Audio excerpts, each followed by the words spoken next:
So, hi guys, with you here is Atino Wasal of the Loud Voice podcast, and we are back here yet again with Dolphine. I remember I told you guys that I'll bring Dolphine back because we actually didn't finish up on our conversations for last time.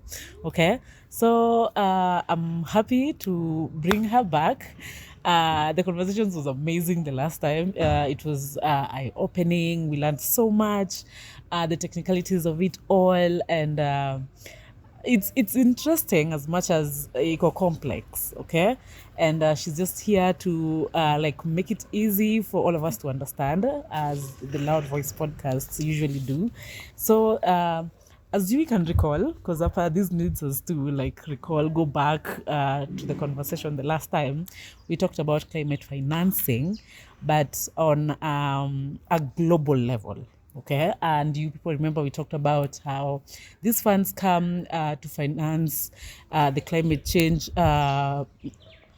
projects in the third world countries or in the developing countries. So to say, I don't like using third world countries. It sounds so bad. Okay, so in the developing countries, and Kenya is one of them.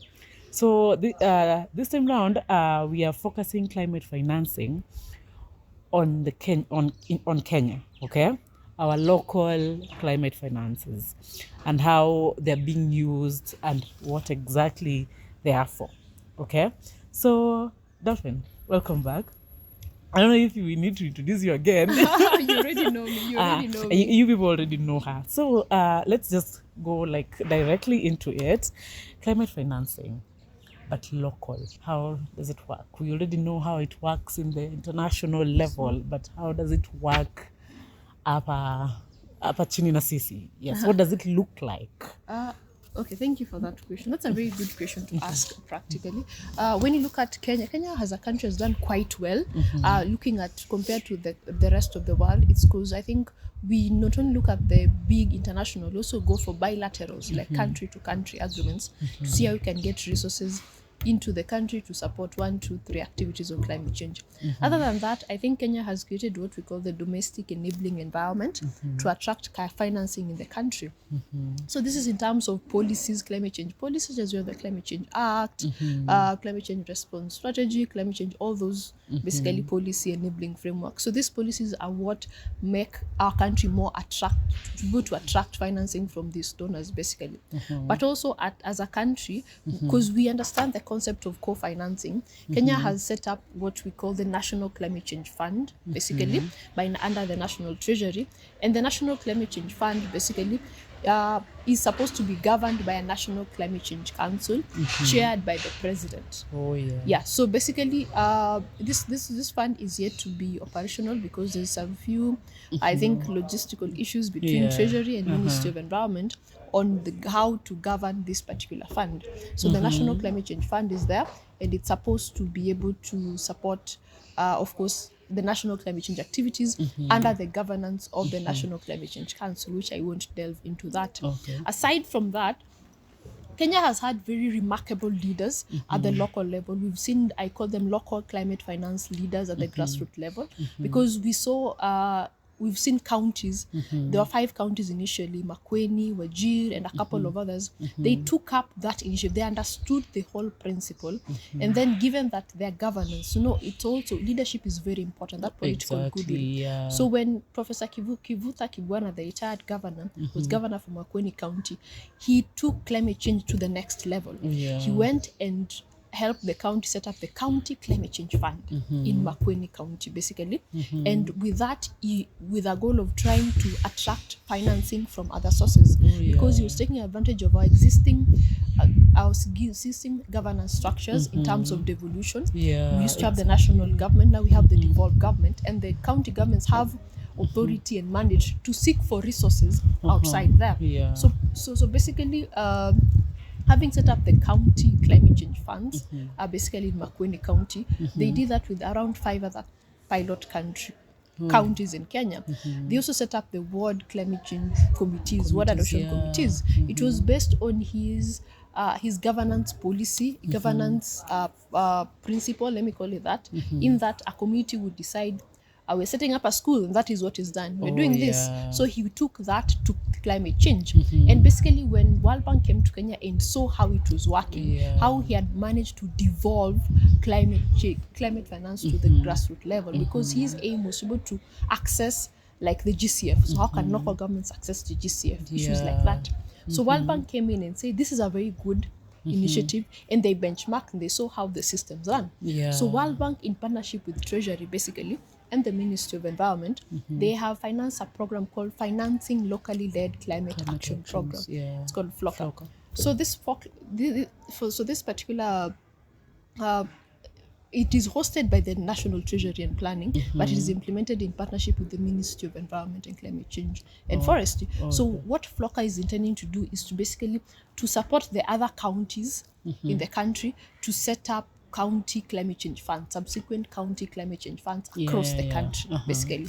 Addition to that, they're also going to set up the ward climate change committees across the country, basically. So within these committees, they're also going to give resources to the committees to implement climate change activity at the local level. At their wards. So it basically means that you and me, me from my village, I should go to my ward and find out where my ward is and be part of that climate change committee, basically, and decide which project is funded at that particular level, because there's resources. Also, the county now, they've received resources to implement county-focused, basically, county-focused climate change activities. Why? Because as we said in the previous podcast, climate change is not only an environmental issue, it's also a developmental issue. So what they're trying to do, because it is hosted Treasury under the Climate Finance and Green Economy Unit. Green economy is how can we shift? Yes, initially we cried foul that we have not emitted practically, and our issues just adaptation, we are victims. But right now, reality of it, we are developing. You understand? As we continue developing, developing countries are advised to take a low carbon climate resilient pathway, which means that your development has to be like green development. So it's the concept of a green economy and green growth in terms of if people in the first world countries used coal, you guys use solar, use renewable, use wind. That's why we have this concept of green energy, solar cars. If you are using this, we're not saying don't do it, but use less with less detrimental effects to the environment. We don't need to like match up with what they already did. So to support this, because everything we say has to be anchored on policy, basically, we managed to establish what we call the Green Economy Strategy and Implementation Plan 2015-2030. It was set up, I think, after the Paris Agreement. So it was supported majorly by National Treasury. So GESIP, Green Economy Strategy and Vision Plan 2015-2030, is basically looking at our Vision 2030. Kenya Vision 2030, it's up to 2030, right? How can we green it in terms of make those plans, realize those Vision 20 plans in a manner that is climate conscious, environmental conscious. So we have the Green Economy Strategy and Implementation Plan that has been developed. So this is a policy that was recently reviewed. I think it was finalized by the National Treasury early this year. But I think they're trying, it is headed towards also where their vision is looking now at the counties. When they bring out this county climate change fund under the FLOCA program, how can they marry the county CIDPs with, of course, the greening concept, the greening agenda, basically. Okay, allow me take you back kidogo too before you continue, because this is something someone would want to ask. Yes. You talked about the funds and the fact that there is like a fund has not started operations because but we are asking for more. We have not even set up structures on how this money is going to flow freely, because the lack of structures comes the wrangles. It's us who are supposed to operationalize it, it's you people, we can't do it together because of this and this and that. Why would we need more when we have ourselves haven't even like determined how it's going to be? Is that money just seated somewhere waiting for us to actually be ready for it? Because let's not lie, I've been in the space and I'm hearing people want more money. Actually, what was promised in the Paris Agreement was not enough. We need more. But we also have issues down here on how we are supposed to make it work for us? Yes, yours is a very good question. And I'd say this, I'm going to be very rough, very bluntly. Yeah. What I'm going to say is that the world would not wait for you. As you're still struggling and fighting over who is supposed to do what, so set up. Exactly. The international communities, the negotiations are advancing. The world is moving on. Yeah. And if you're still here stuck, you're still trying to, you've not set up this, you've not set up that. Yeah. So many things will pass you by. You'll come and that one has finished and we've moved. Because you see, every year we have COPs. Each year we go to COP, we make decisions whether we are continuing something or we are dropping. So when something has been agreed upon at every COP, despite what has not been agreed upon, look at how can you leverage and get the most out of it, even as you ask for more. So the decisions that have already been made, how are you harnessing basically, and harnessing it? Need to harness in a manner that even if you have wrangles inside, what has not been done, what has not been done, you still continue to benefit. Like that National Climate Change Fund, basically, it does not stop the county climate change funds because counties have been able to do what? To access, to set up county climate change funds, and they can now even start applying to the GCF. So that, yes, it has issues, it has difficulties, but how are you leveraging on what is already there?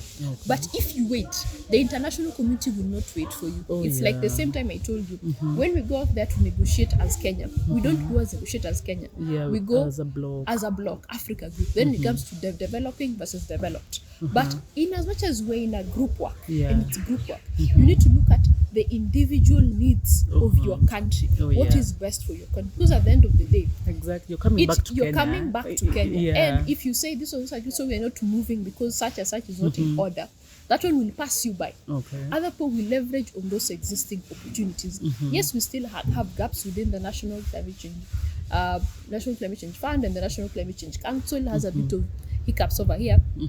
But that one does not stop the county climate change funds from moving on and leveraging on the existing opportunities. Counties can use this money, county climate change fund, and say, now that we have this county climate change fund, this amount, 2% or 3% or 1.5%, basically, we can now apply. I have a project that I've seen, let me apply for the green climate fund and get resources. You understand?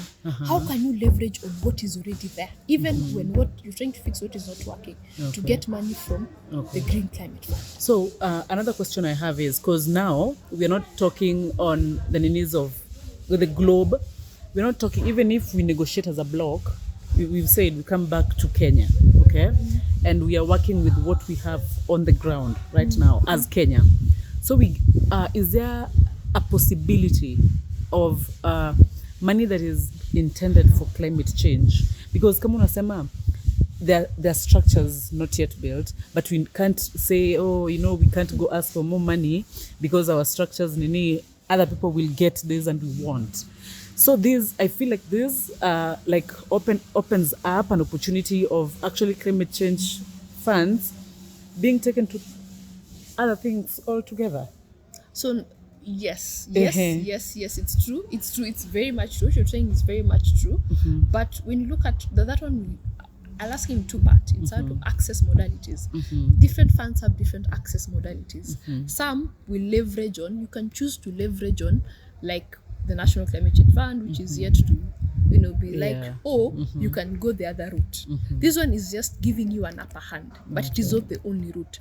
But also when you look at that, yes, when you talk about climate change and climate finance, you need to understand that you're coming back to your country at national level. Exactly. And the same governance problems you have at the national level is the same problems that climate change is going to face.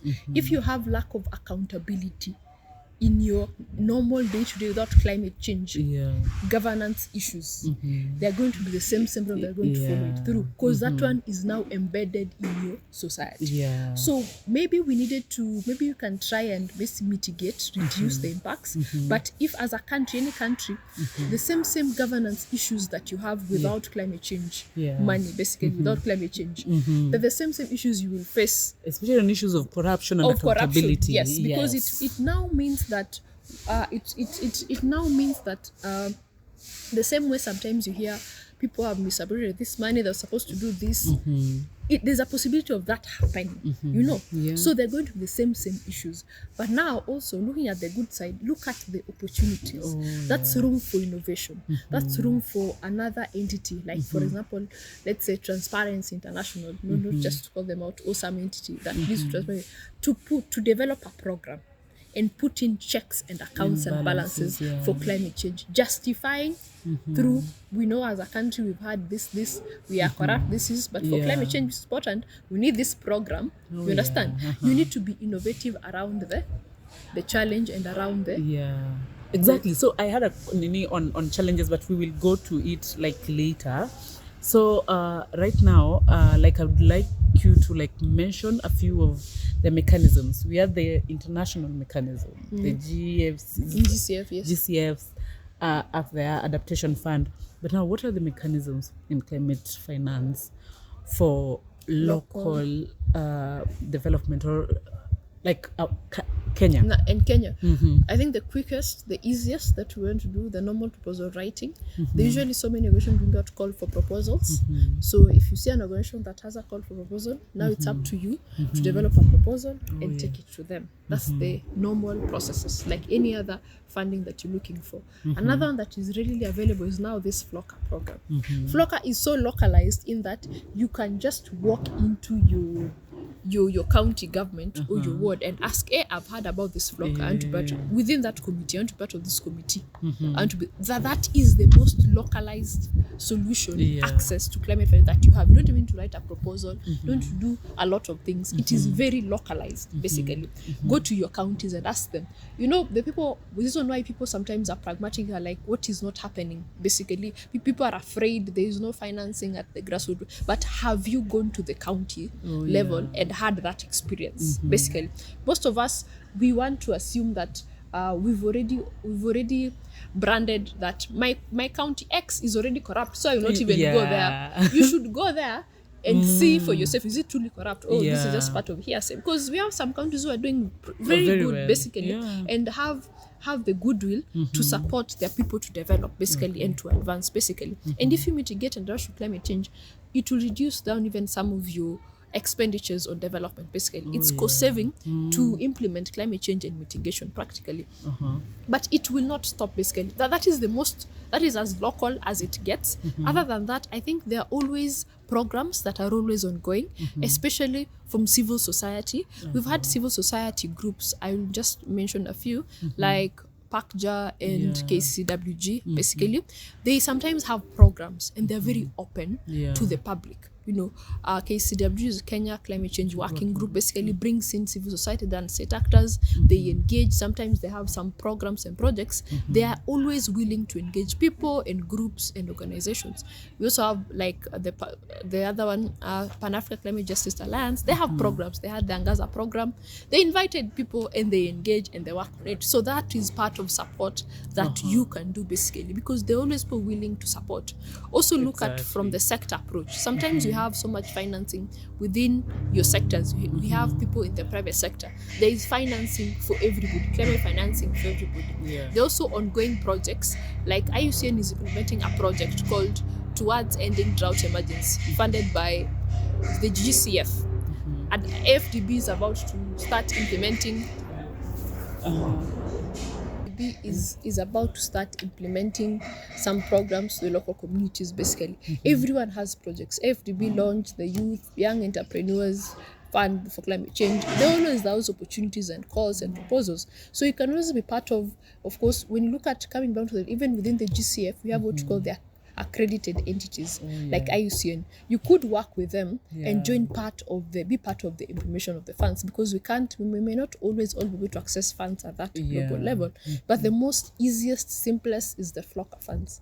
You just go to your ward, find that where the committee is, be part of that committee, and be part of the implementation. And ask those task questions, be part of it, and see basically how you go about it. So this brings me to almost my second last question. You know, most how can I say, most of the funds coming from the developed countries coming to the developing countries that is something that is known, doesn't come directly to countries. Yes. It goes through corporations, like for example GIZ Yes. and things like that, and that is that. Okay. Now on the local faith now, does it come directly to, because when you talk about opportunities for youth, and let's not lie, we youth want something that comes directly to us. Yes, okay? yes. Inanikujia mimi, so we know how we are going to work it. Or as a group, we have formed a group. They bring us 30 million Kenya shillings. We are given kwa mkono. Is it meant to also go through other channels before it actually gets to people? Amani direct.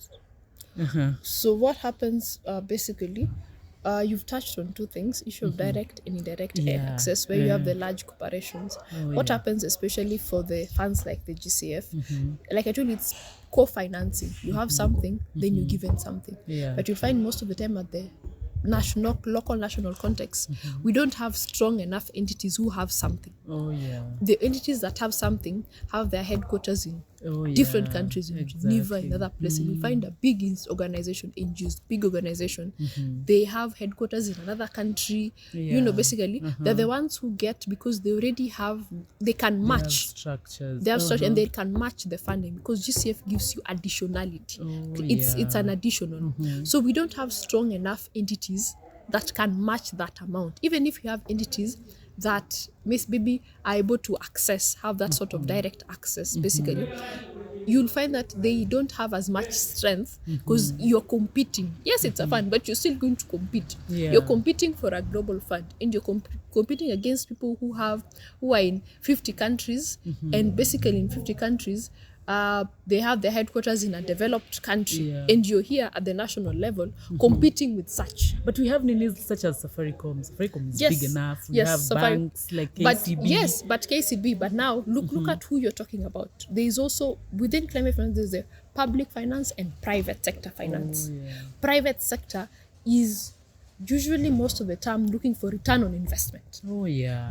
Basically. So yes, you can say KCB, because KCB is accredited to the Green Climate Fund, but the core mindset of that organization is to make profit, return on investment. And that one, we are not really confident, we're not confident that they will put the integrity of the environment and the community at the forefront. They will put their return on investment ahead. They're into, so to say, profit making. But when you have entities, basically that's why we don't have such strong entities that have the core of the community focused entities. CBOs would be good, but they're not as strong. Entities that their main goal, what they wake up to dream to do every day, basically, is to support community and support environmental restoration, basically. Then we might have some hope, but they not have many, and many of them are not based in Kenya. So maybe we need to, what we could do as a country locally, coming from one of my mentors, is that yes, there's so much resources in private sector, because you've seen it's easier, it's quicker, because there's something for something, giving something for something.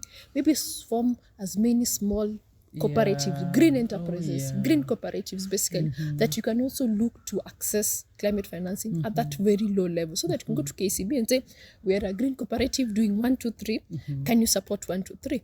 Other than that, of course, I think also as a community, when you organize, the best organized, because NGOs sometimes it's a bit tricky. The best form of structure, the best one, is the flocker system, because the flocker system, you don't have to be anything, you just have to be within that committee, and things can move. It is the most decentralized, easiest, accessible to everyone. And flocker is at the grassroots level, at the county level, at the national level. Basically, I don't know if they'll go global, I'm not aware. So is flocker given as a grant or as a loan also? Mostly recently I think they received a huge grant support, but the initial agreement, I think as of 2020, it was part grant, part loan. But right now we've seen other entities coming in, other governments coming in to support Flocker, and they're giving grants, but the initial agreement was grant and loan, but right now we've seen embassies coming in form of grants. So people, the donor is who will discuss, and so how you negotiate. Everything is about negotiation, basically, which harnesses the power of bilaterals. Yes, we have these multilateral entities, but maybe our strength as a country for us to harness more is in the bilaterals, because for example, for GCA, if you want to access it, basically, if you apply today, the earliest you'll get it is 3 years from now. And you're not getting full of it. But if you have a one-on-one, tete-a-tete with one country to one country, you can be able to access resources immediately. Doesn't have that. You just agree between the two of you, giving you this and that, and things move. Practically. So, I think I'm on my last last paragraph. We are finishing it up. So, like we know, the international funds, your eligibility comes with you being from the third world countries. You're not developed. We still don't have the financial muscles and all that. What is the eligibility? Oh God, I'm Luo. I'm supposed to know this thing.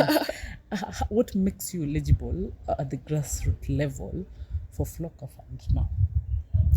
Flocker, actually, there is no Flocker. There is representation. Basically, we can't all go. Practically, you have to belong to that particular ward. Basically, and it must be one person per ward. So basically, if you belong to that particular ward, then you're automatically eligible. But now you might be 100 people in that ward. Let me say. So you have to agree among you who is going to sit on this place. So your eligibility is which ward do you come from. That is your eligibility for Flocker at the ward level.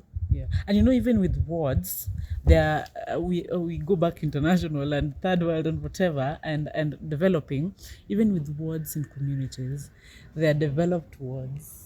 And then there are the developed wards. So we still go back there. Go back to your grassroots. That's just go back to your grassroots. There's money there. Ask for the Ward Climate Change Committee.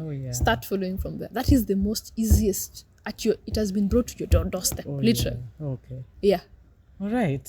So I think we are ending it. Yes. But I'm promising you people, I'm going to find someone who is directly linked with Flocker in one of these counties, 47 counties that we have in Kenya, to actually like dissect it more for us and how it actually works. Okay, I know you're handling climate finance, but national. Okay, so I get that. Thank you so much, Dolphine, for giving us opportunities twice.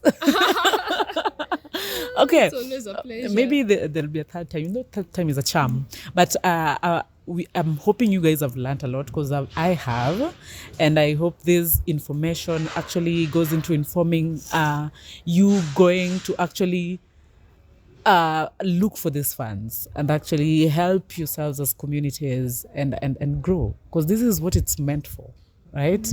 And let's take climate change and action with the seriousness it deserves, because it's here with us, and we all have to work together to make this space a greener and better space for all of us. So that is all we had here. You want to say something? Thank you for the opportunity twice. Thank you again. Yes, thank you for coming. We appreciate that. So the Loud Voice podcast community, me and Dolphine from this side would just like to say bye. Bye.